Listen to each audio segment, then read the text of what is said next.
It's common to see people comment on the actions of the ruling class with phrases like, "How can they be so stupid?" or "Can't they see this is hurting the country?" They say these things because the problems, and often the solutions, seem so obvious that the only thing that makes sense is that the people in power are just a bunch of blithering idiots or short-sighted and greedy, when of course the truth is so much darker than that. Which, by the way, is why they're perfectly happy with you believing that they are all just incompetent or even corrupt. They need you to think that they're basically like you. In fact, if you play your cards right, you could be the next CEO or senator or president. This is the naive perspective that most people have, and it's a perspective that's reinforced with a constant stream of theater and propaganda. Perspective is everything, and when people see things happen in the world, like the actions of the ruling class, they view it through the lens of their own life experiences. This, of course, makes it impossible to have any true understanding of the ruling class because there's nothing in the average person's life experience that resembles even the average day in the life of the people at the top of the hierarchy. Unless they understand that the ruling class is a completely different society, with a completely separate culture, with completely different and to most people alien motives, using examples of behavior you see in your friends and family to construct a model that will explain the behavior of the ruling class is insane. And it'll always result in this idea that they're just a bunch of bumbling morons that don't know what they're doing.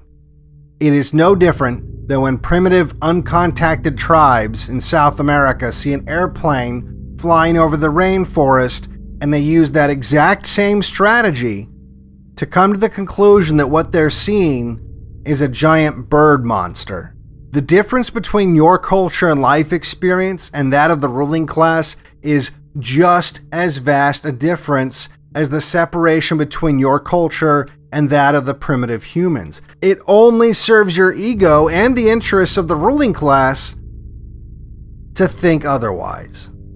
No matter how many staged photo ops or performances they put on for the cameras, they are no more regular Joes or even members of your society than a kid with an ant farm in his bedroom is a member of ant society.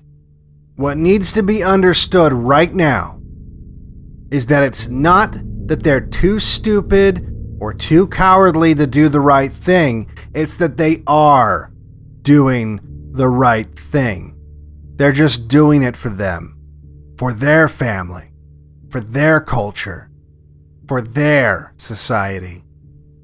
Society that you're not a member of. You're simply a resource for them, and your happiness is only as important as it correlates with their ability to harvest that resource. An industrial farmer doesn't consider his livestock friends or family. They only care about the feelings of their livestock if it's damaging the product. And these industrial farmers have long ago abandoned any sense of morality or patriotism, and instead have put their energy into maximizing profits and keeping everyone just happy enough to prevent them from panicking and escaping their cages.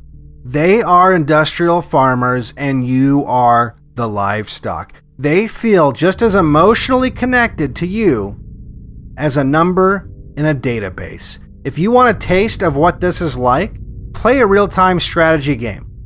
Play a real-time strategy game with expendable armies. Send the armies off to die over and over and over again to protect the kingdom. Do you feel bad for those pixels on the screen? Of course not.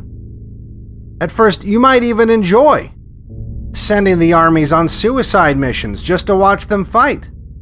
The only time you begin to feel anxiety about the legions of virtual people being massacred is when the danger starts to get too close and you are actually risking losing your kingdom. This is exactly how the ruling class feels and how they operate. They will send everyone to die, down to the last peasant to protect their kingdom, and they'll feel just as much connection and compassion for these men and women they rule over as you do for these pixels on the screen. This is the reality that people need to understand before they can understand the behavior of the ruling class. You are not even the same species. So what should you do with this information? Some of you might even be thinking to yourselves, hey, this is a good thing. You need a sophisticated syndicate of sociopaths to run things. You need them to work with robotic precision and not hesitate in a time of crisis. You need them to fight off your enemies without blinking. And that's certainly how the ruling class justifies this gaping, desolate hole that exists inside them, located in the same place you use to store your empathy. Maybe you just think these are the traits necessary to reach the top of the hierarchy, when you know the truth.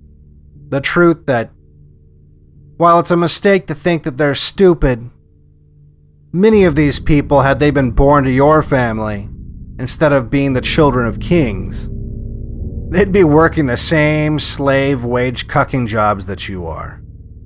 So what do you do with this information? What do you do with this knowledge that they're destroying your culture because they care as much about it as the industrial farmer cares about the culture of his cattle?